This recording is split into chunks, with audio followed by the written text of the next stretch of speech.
नमस्ते स्टूडेंट्स, आप सब स्वस्थ होंगे और रोज़ कुछ नया सीख रहे होंगे। इसी उम्मीद के साथ आज हम एक और नया पाठ पढ़ेंगे। अच्छा, बताइए, दुनिया की सबसे सुंदर जगह कौन सी है? सोचिए सोचिए। अगले सवाल का जवाब तो आप ज़रूर बता देंगे। वो कौन सी जगह है जहाँ सबसे ज़्यादा आराम मिलता है? वैसे आपको बता दूं, दोनों सवालों का जवाब एक ही है और वो है अपना घर। जी हाँ स्टूडेंट्स, हम चाहें कहीं भी घूम कर आ जाएं, लौटकर आते अपने ही घर पे हैं और वहीं चैन आता है। घर हमें सुरक्षा देता है सर्दी, गर्मी, तेज़ धूप और बारिश से।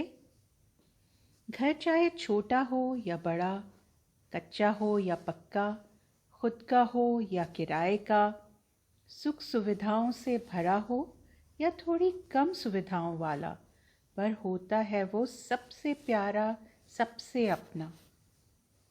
और इसी घर के बारे में हमारा आज का पाठ है, जो है कक्षा 3 EVS का पाठ नंबर 5। पाठ का शीर्षक है छोटू का घर। छोटू की कहानी हमें चित्रों द्वारा दिखाई गई है।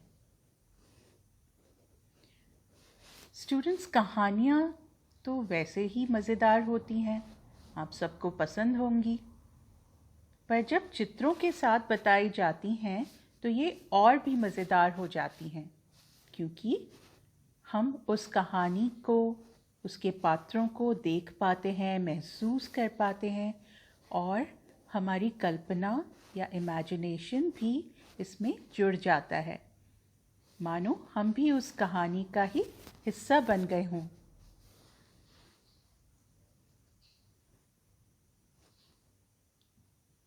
चलिए देखते हैं क्या है छोटू की कहानी। पहले चित्र में गाड़ियाँ और लोग आ जा रहे हैं और उसी में दिख रहा है हमारी कहानी का नायक या हीरो, यानी छोटू। और इस चित्र में ऊपर लिखा है कि छोटू पहली बार मुंबई आया। आप देख रहे हैं यहाँ पे स्टूडेंट्स, मुंबई एक बहुत बड़ा शहर है, महानगर है।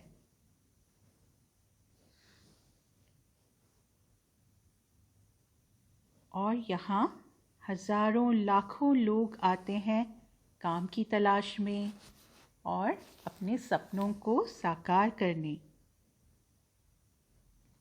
अगले चित्र में बारिश होती दिख रही है। आपको पता है, मुंबई की बारिश बहुत मशहूर है, कहते हैं कभी भी आ जाती है। तो भाई, इस बारिश से बचने सब इधर उधर भाग रहे हैं, छोटू भी भाग रहा है। यहाँ तीसरे चित्र में हमें ये बड़ा सा पाइप दिख रहा है। आप लोगों ने भी ज़रूर देखा होगा कभी, सड़क की खुदाई होते हुए, वहाँ काम चलते हुए, और ऐसे ही पाइप दिख जाते हैं। तो इस चित्र में भी हमें ऐसा ही बड़ा सा पाइप दिख रहा है, जिसके अंदर छोटू सो रहा है।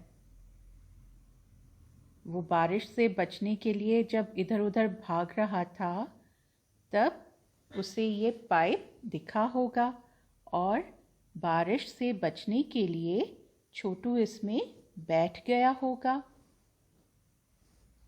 और थकान की वजह से उसे नींद आ गई होगी।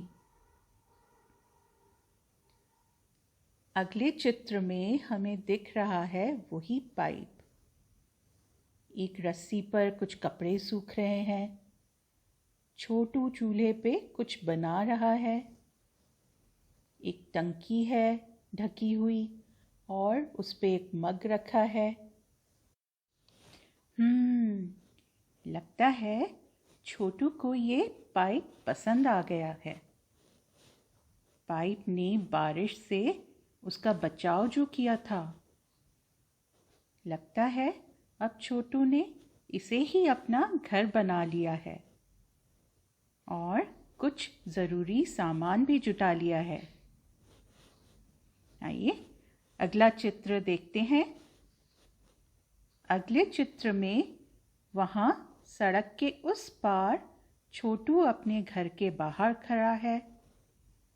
सड़क पे वैसे ही गाड़ियाँ और लोग आते जाते दिख रहे हैं और दिख रहा है मोनू, एक और लड़का जो लगभग छोटू की ही उम्र का है। शायद वो भी नया है इस शहर में। अगले और आखिरी चित्र में छोटू और मोनू बाहर बैठक में बैठे हुए हैं। दोनों मज़े से बातें करते दिख रहे हैं। छोटू ने शायद मोनू को अपने साथ ही रख लिया है। लगता है आखिरकार छोटू को इस अनजान शहर में एक दोस्त मिल ही गया। तो स्टूडेंट्स, अच्छी लगी ना छोटू की कहानी? चलिए अब आगे बढ़ते हैं। चित्रों में छोटू की कहानी बताई गई है, देखकर बताओ। तो आपको यहाँ चित्र फिर से देखने हैं और नीचे कुछ प्रश्न पूछे गए हैं, उनका जवाब देना है। तो चलिए पहला प्रश्न देखते हैं। छोटू ने पाइप को देखकर क्या सोचा? चलिए उत्तर लिखते हैं। छोटू ने पाइप को देखकर सोचा कि ये तो मुझे बारिश और धूप से बचा सकता है और रहने के लिए ये जगह ठीक है। अगला प्रश्न, छोटू ने पाइप का किस तरह से इस्तेमाल किया? इसका उत्तर होगा छोटू ने पाइप को अपना घर बना लिया। तीसरा प्रश्न, छोटू ने पाइप और आसपास की जगह को कौन से हिस्सों में बांटा है? चलिए इस प्रश्न का उत्तर देते हैं। छोटू ने पाइप और आसपास की जगह को बहुत सुंदर ढंग से इस्तेमाल किया है। पूर्ण विराम। पाइप को उसने सोने का कमरा बनाया है। पूर्ण विराम। आसपास की जगह को उसने कपड़े सुखाने, कॉमा, पानी रखने, कॉमा, रसोई और बैठक जैसे हिस्सों में बांटा है। चलिए अब चौथे प्रश्न पे आते हैं। छोटू को इस घर के कौन से हिस्से में ज़्यादा समय बिताना पसंद होगा?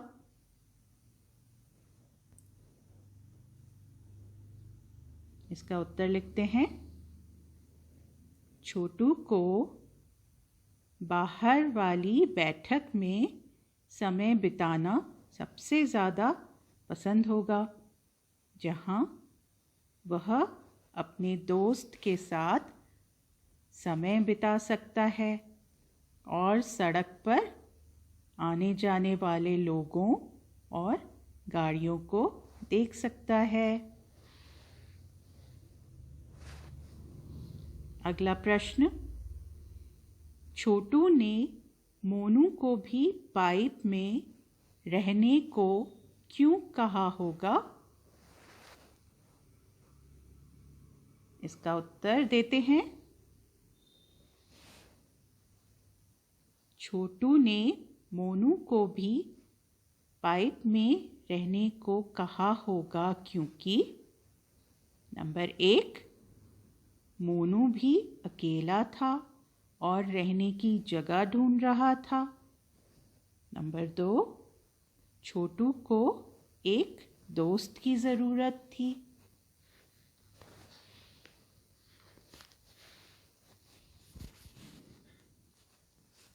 स्टूडेंट्स, वैसे तो मकान और घर एक दूसरे के पर्यायवाची शब्द हैं, पर फिर भी उनमें एक अंतर है। केवल दीवारों और छत से मकान बनता है, पर वो घर तभी कहलाता है जब कोई उसमें रहने लगता है। कोई जब उसमें रहता है उसके अपनों के साथ, तब उस घर में चहल पहल होती है, रौनक होती है और खुशियाँ होती हैं, है ना। चलिए अब आगे बढ़ते हैं। अपने घर का चित्र कॉपी में बनाओ, उसमें रंग भी भरो। तो ये आप खुद करेंगे। आपका घर कैसा है उसका चित्र आप बनाएंगे और उसमें अपने मनपसंद रंग भी भरेंगे। अगला प्रश्न है, तुम्हारे घर में कौन कौन रहते हैं? इसका उत्तर देते हैं।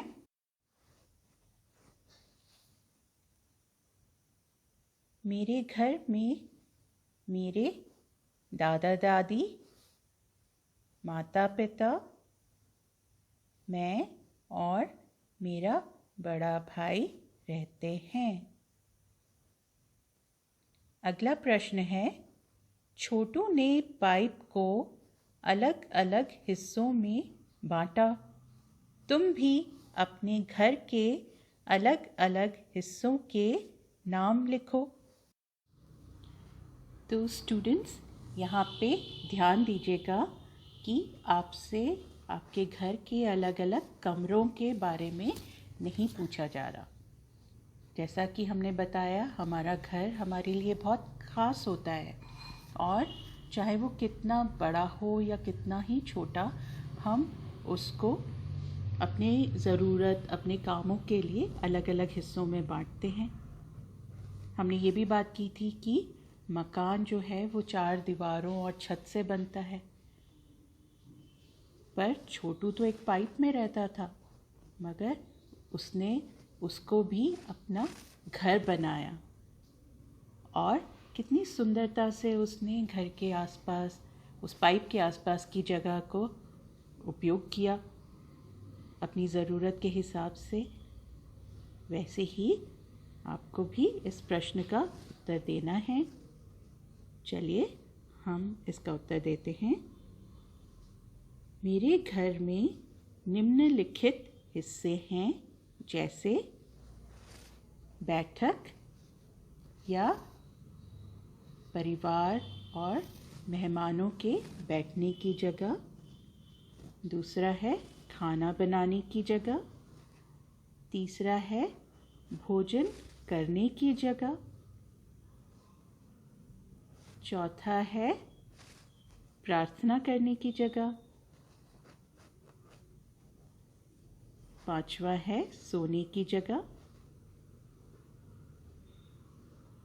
छठा है स्नान करने की जगह। सातवां है शौचालय। चलिए अब अगले प्रश्न पे बढ़ते हैं।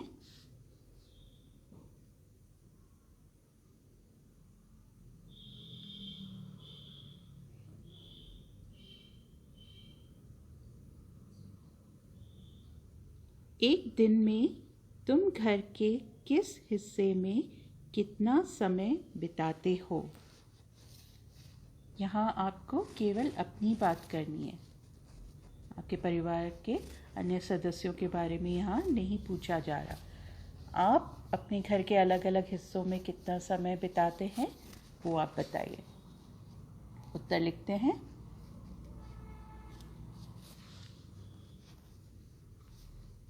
पढ़ने की जगह 3 घंटे, सोने की जगह 8 घंटे, बैठक 1 घंटा,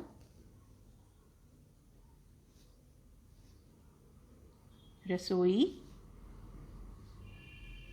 आधा घंटा, भोजन करने की जगह 1 घंटा, स्नान घर आधा घंटा। अगले प्रश्न पे आते हैं। क्या घर का कोई ऐसा हिस्सा है जिसमें घर के कुछ लोग ज़्यादा समय बिताते हैं? उत्तर लिखिए। हाँ, मेरी माँ रसोई में सबसे ज़्यादा समय बिताती हैं। अगला प्रश्न। क्या घर का कोई ऐसा भी हिस्सा है जिसमें घर का कोई खास व्यक्ति जाता ही नहीं है या बहुत कम जाता है? इसका उत्तर लिखते हैं।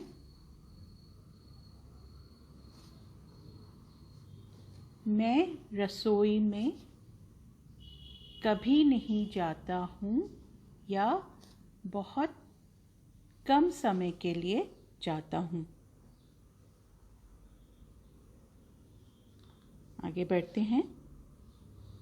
हमारे घरों में हम लोग तो रहते ही हैं, पर हमारे साथ साथ कुछ जानवर भी रहते हैं, कुछ हमारी मर्ज़ी से, कुछ हमारी इजाज़त के बगैर। तो ये तो हमने अपने पहले पाठ में भी सीखा था, पढ़ा था कि कुछ जानवर जो हैं वो हमारे घरों में रहते हैं जिनका हमें ध्यान बहुत कम आता है, जैसे कि मकड़ी हो गई, छिपकली, कॉकरोच, है ना। और कुछ हमारी मर्ज़ी से रहते हैं। मान लो कुत्ता हो गया, बिल्ली हो गई, इनको अगर हमने रोटी दिया, दूध दिया तो वो रोज़ आने लग जाते हैं। तो यहाँ इसी की बात हो रही है। चलिए अब अगले प्रश्न पर आते हैं।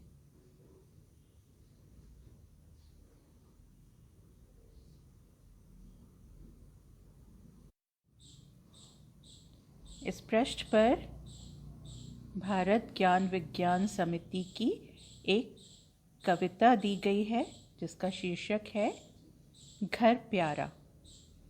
और यहाँ चित्र में आप देख सकते हैं, आपको कई जानवर दिख रहे हैं।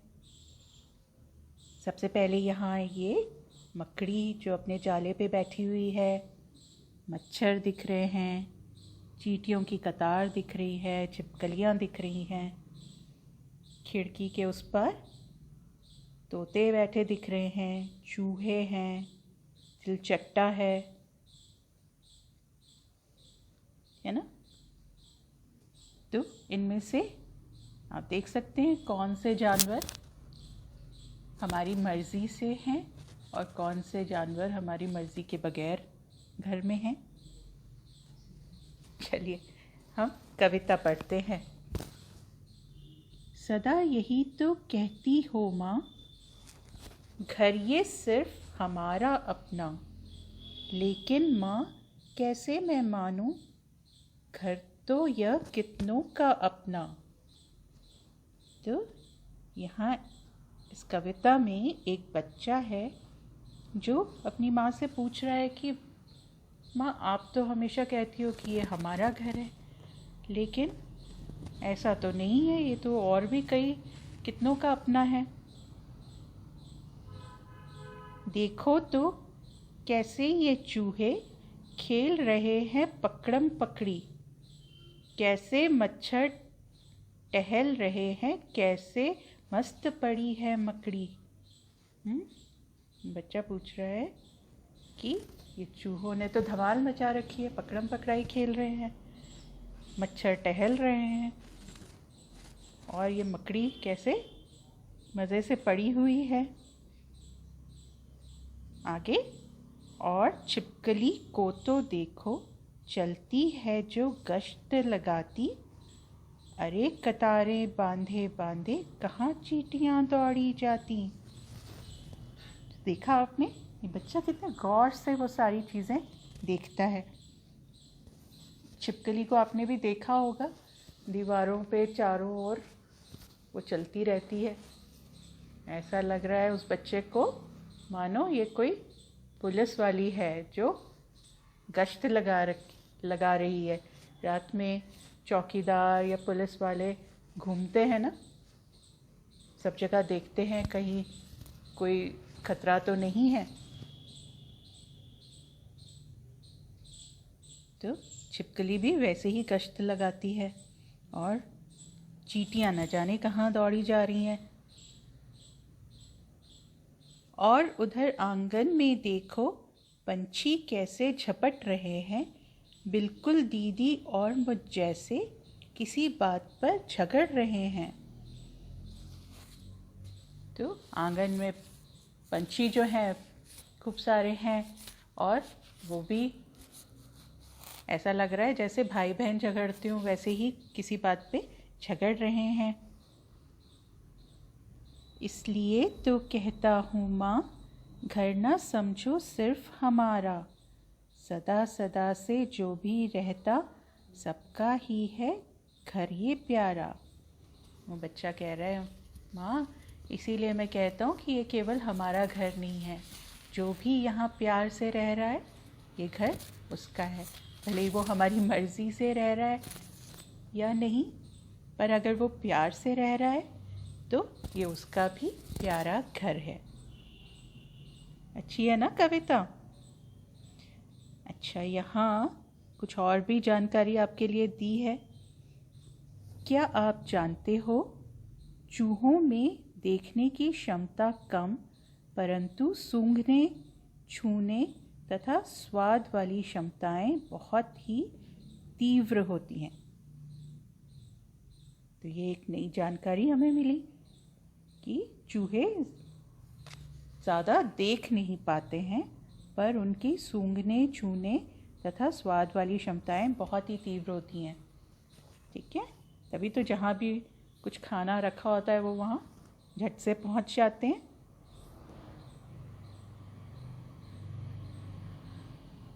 चलिए अब अगले प्रश्न पर आते हैं।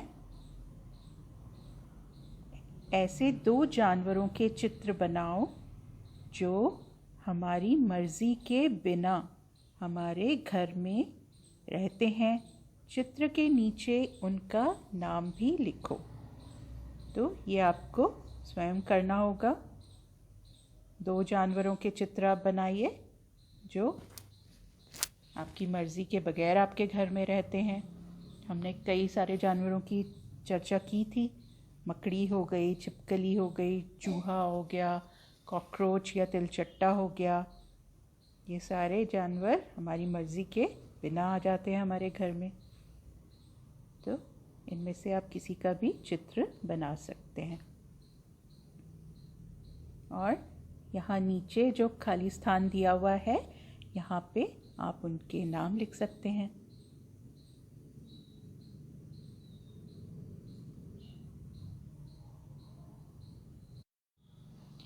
चलिए अब अगले प्रश्न पे आते हैं।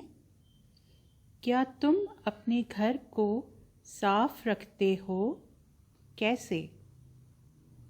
तो स्टूडेंट्स, घर को तो साफ रखना ही चाहिए, तभी घर अच्छा लगता है। चलिए तो हम इस प्रश्न का उत्तर देते हैं। हाँ, मेरे घर को निम्नलिखित तरीकों से साफ रखा जाता है। पहला, सभी चीज़ों को यथास्थान रखते हैं। स्टूडेंट्स, यथास्थान का मतलब हर चीज़ उसकी जगह पे होनी चाहिए। सामान जब बिखरा हुआ रहता है तो घर गंदा लगता है। इसलिए सबसे पहले सभी चीज़ों को यथास्थान रखते हैं। नंबर 2, घर में रोज़ झाड़ू पोछा लगता है। नंबर 3, दरवाज़े, खिड़की, दीवारें। नंबर 4, शौचालय की भी नियमित सफाई होती है।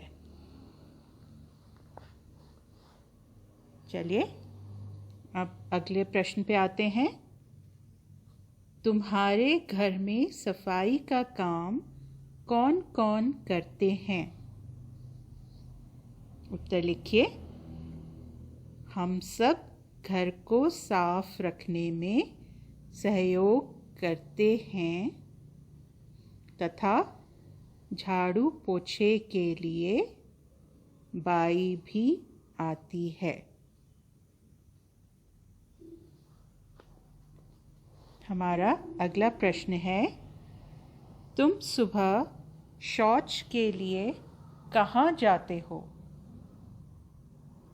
उत्तर, मैं सुबह शौच के लिए शौचालय में जाता हूँ। अगला प्रश्न, क्या तुम अपने घर या घर के आसपास किसी शौचालय का प्रयोग करते हो? इसका उत्तर हम लिखेंगे, हाँ, मैं अपने घर में बने शौचालय का प्रयोग करता हूँ। चलिए अब अगला प्रश्न देखते हैं। उसकी सफाई कौन करता है? उत्तर, घर के सभी लोग बारी बारी से इसकी सफाई करते हैं। अगला प्रश्न, तुम शौचालय की सफाई में किस तरह मदद करते हो?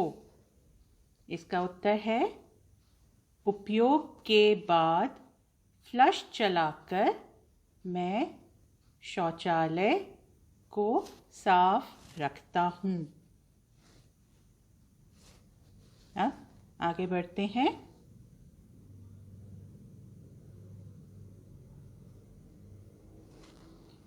अगले पृष्ठ पे हम आते हैं। शीर्षक है टॉयलेट का उपयोग। सिम्मी ने देखा कि उसका दोस्त बिल्लू अचानक ठीक महसूस नहीं कर रहा। वह उससे बात भी नहीं कर रहा। तो सिम्मी कहती है, बिल्लू क्या हुआ? तुम बहुत सुस्त लग रहे हो। बिल्लू कहता है, मुझे नहीं पता टॉयलेट कैसे इस्तेमाल करना है। हमेशा की तरह हीरा मैडम मुझे फिर से टॉयलेट ठीक से ना इस्तेमाल करने पर डांटेंगी। सिम्मी कहती है, तो फिर तुम टॉयलेट का प्रयोग ठीक से क्यों नहीं करते? यहाँ चित्र में भी आप इन दोनों को बात करते देख सक रहे हैं।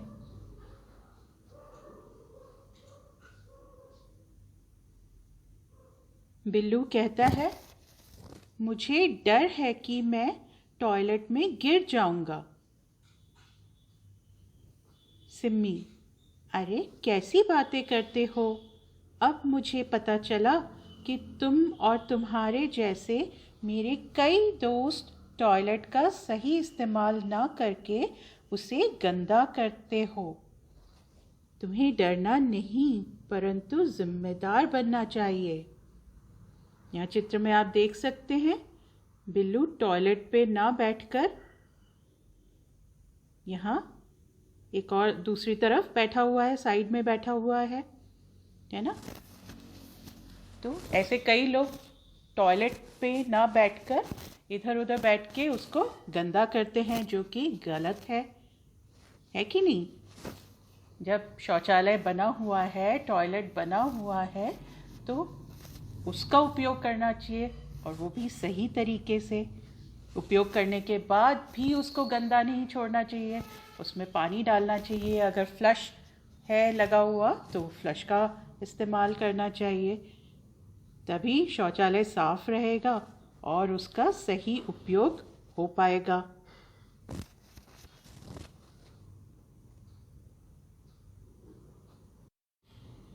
तो ये हमने दो दोस्तों की बातचीत पढ़ी। एक दोस्त बिल्लू, जिसको टॉयलेट का इस्तेमाल करना नहीं आता, उसको डर लगता है, इसलिए वो साइड में इधर उधर गंदगी फैला देता है। और दूसरी दोस्त सिमी, जो उसको जिम्मेदार बनना बता रही है। चलिए अब आगे बढ़ते हैं। कैसे बन सकते हैं हम जिम्मेदार?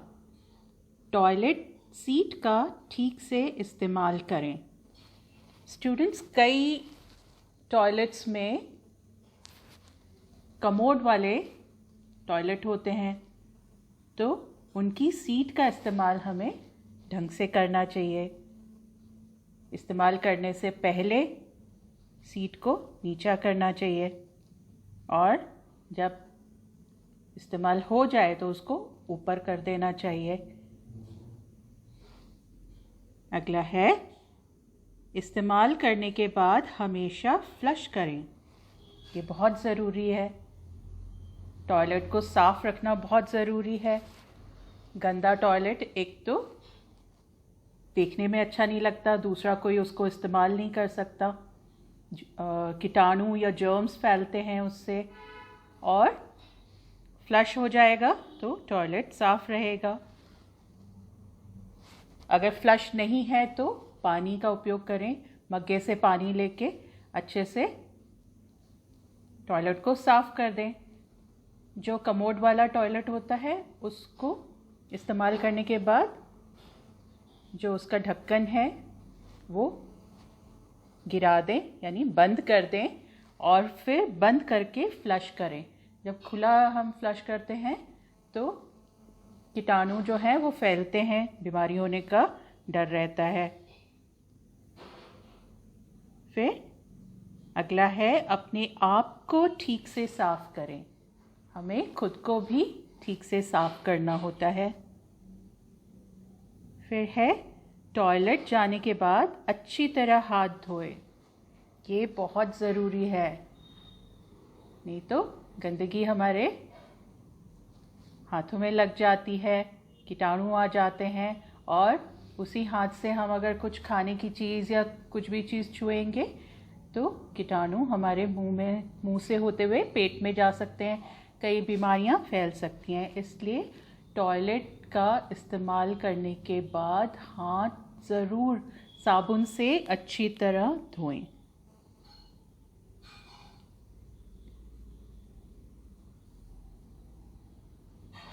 फिर ये सवाल है जिसका आप जवाब दीजिए। तुम्हारे स्कूल में टॉयलेट की क्या व्यवस्था है? आप बता सकते हैं आपके स्कूल में अगर टॉयलेट हैं। स्कूल में लड़के लड़कियों के लिए अलग से टॉयलेट की अगर व्यवस्था है तो आप वो भी बता सकते हैं। अगला है, क्या ये साफ सुथरा रहता है? अगर हाँ, आपका टॉयलेट साफ सुथरा रहता है तो आप बता सकते हैं। अगला प्रश्न है, इसे कौन साफ करता है और कैसे? तो स्कूल के टॉयलेट को कौन साफ करता है और कैसे करता है ये आपको बताना है। अगर कोई बाई आती है साफ़ करने के लिए तो क्या वो झाड़ू, ब्रश और टॉयलेट क्लीनर का उपयोग करती है, या किसी और तरीके से साफ़ करती है, ये आपको बताना है। फिर तुम इसकी सफाई में किस तरह मदद करते हो, तो आप बता सकते हैं कि आप टॉयलेट पे ठीक से बैठते हैं और उपयोग करने के बाद फ्लश करते हैं। तो इस तरह से ये प्रश्नों के उत्तर आपको देने हैं। अब हम आते हैं अगले प्रश्न पर। इसमें लिखा है, इस्तेमाल कर टॉयलेट को हमेशा ऐसा छोड़ें जैसा साफ आप स्वयं के लिए चाहते हैं। आप यहाँ देख सकते हैं एक जगह पे फ्लश का इस्तेमाल करके उसको साफ़ किया जा रहा है, और जहाँ पे फ्लश नहीं होता वहाँ पे आप मग्गे से पानी अच्छे से डाल के उसको साफ़ रख सकते हैं। अगर हम किसी टॉयलेट में जाएं और वो गंदा है तो क्या हम उसको इस्तेमाल कर पाएंगे? नहीं ना। तो अगर हमें गंदगी पसंद नहीं है तो कोई और जो इस्तेमाल करेगा हमारे बाद में, तो क्या वो कर पाएगा? नहीं। तो फिर हमें इसलिए टॉयलेट को अच्छे से साफ रखना ये हमारी जिम्मेदारी बन जाती है। अच्छा, अब आगे, क्या तुम जानते हो गांधी जी की 150वीं वर्षगांठ के लिए स्वच्छ भारत अभियान की शुरुआत की गई। ये हमें एहसास दिलाता है कि स्वच्छता हमारी जिम्मेदारी ही नहीं बल्कि फ़र्ज़ भी है। गांधी जी की बहुत महत्वपूर्ण भूमिका रही है हमारे देश को स्वतंत्र कराने में, और वो भी टॉयलेट का सही तरह से उपयोग करने लगा, और उपयोग करने के बाद उसको अच्छी तरह साफ रखने लगा, और अपने हाथों को भी वो अच्छे से साफ करने लगा। क्या तुम भी किसी साफ टॉयलेट में ही जाना पसंद करोगे? अपने इस्तेमाल के बाद उसे वैसा ही छोड़ोगे जैसा तुम्हें चाहिए? आप उत्तर दीजिए। हाँ, मैं भी साफ टॉयलेट में ही जाना पसंद करूँगा और इस्तेमाल के बाद उसे वैसा ही छोड़ूंगा जैसे मुझे चाहिए, एकदम साफ सुथरा। अगला है, तुम्हें कब लगता है कि तुम्हारे हाथ गंदे हो जाते हैं?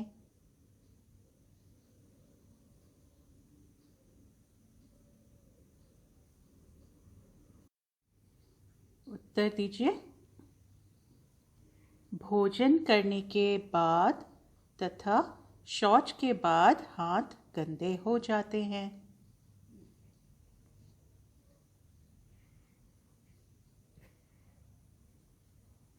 अगला प्रश्न, खुद को साफ रखने के लिए तुम्हें क्या क्या करना चाहिए, सूची बनाओ। स्टूडेंट्स, आपको देखना है कि आप अपने आप को किस तरह से साफ और स्वच्छ रखते हैं। यहाँ नीचे कुछ उदाहरण दे रखे हैं, जैसे नहाना, दांत साफ करना, नाखून काटना। ये सभी चीज़ें साफ रखने के लिए खुद को बहुत ज़रूरी हैं।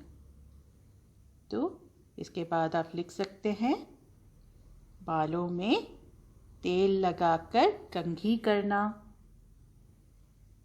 तथा साफ और धुले कपड़े पहनना। अगला प्रश्न है, यदि हम ये सब ना करें तो क्या हो सकता है? तो यदि हम खुद को साफ और स्वच्छ नहीं रखेंगे तो हम बीमार पड़ सकते हैं। अगला प्रश्न है, तुम अपने घर का कूड़ा कचरा कहाँ डालते हो? उत्तर, हम अपने घर का कूड़ा कचरा कूड़ेदान में डालते हैं। क्या तुम्हारे घर के आसपास सफाई रहती है? उत्तर दीजिए। हाँ, हमारे घर के आसपास सफाई रहती है।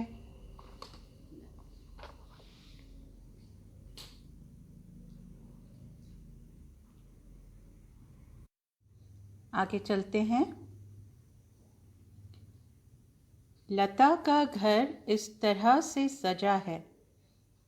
क्या तुम अपने घर को किसी खास तरह से सजाते हो? कब और कैसे सजाते हो?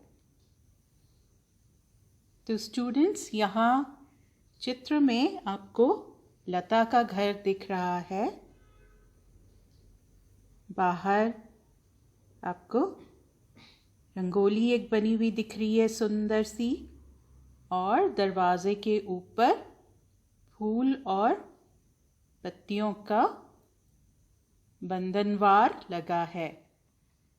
फूल और पत्तियों की माला लगाते हैं बाहर दरवाजे पे, जिसको कि बंधनवार कहते हैं। तो ये प्रश्न आपसे पूछ रहे हैं कि क्या तुम अपने घर को किसी खास तरह से सजाते हो? कब और कैसे सजाते हो? तो आप इसका उत्तर दीजिए कि त्योहारों और अन्य खास मौक़ों पर हम अपने घर को सजाते हैं।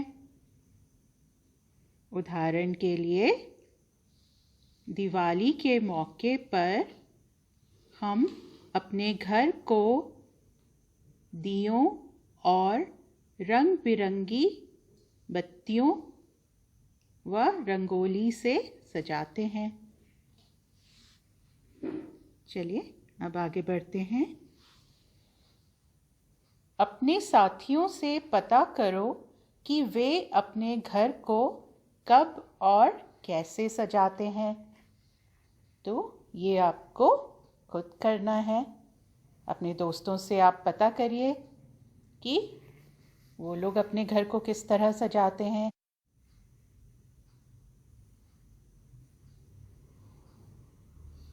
स्टूडेंट्स, हमारा घर हमारे लिए ख़ास होता है, तो हर कोई उसको अपनी तरह से सजाता है। फिर कई प्रांत, कई गांव के अपने अपने रिवाज होते हैं घरों को सजाने के। तो जब आप अपने साथियों से पता करेंगे तो आपको पता चलेगा कि कितनी अलग अलग तरह से सब लोग अपने घरों को सजाते हैं। गांव में बहुत अच्छे से कच्चे आंगन को गोबर और मिट्टी से लीपा जाता है और उस पे रंगोली बनाई जाती है। कई जगहों पे दीवारों पे भी बहुत अच्छे से चित्रकारी की जाती है। शहर में अपने अपने तरीके होते हैं। तो जब आप पता करेंगे अपने दोस्तों से तो आपको काफ़ी सारी जानकारी मिलेगी। अच्छा, चलिए अब आगे बढ़ते हैं। तुम अपने घर को किन किन चीज़ों से सजाते हो, उनके नाम लिखो। इसका उत्तर हम देंगे। मैं अपने घर को निम्नलिखित चीज़ों से सजाता हूँ। फूल, मूर्तियाँ, तस्वीरें व अन्य सजावट का सामान। तो स्टूडेंट्स, ये था हमारा आज का पाठ। हमने सबसे पहले छोटू की कहानी पढ़ी, घर के महत्व को जाना, साफ सफाई के बारे में सीखा, टॉयलेट का सही उपयोग करना जाना और घर को किस तरह से सजाया जाता है इसके बारे में हमने जानकारी हासिल करी। बस आज के लिए इतना ही। धन्यवाद।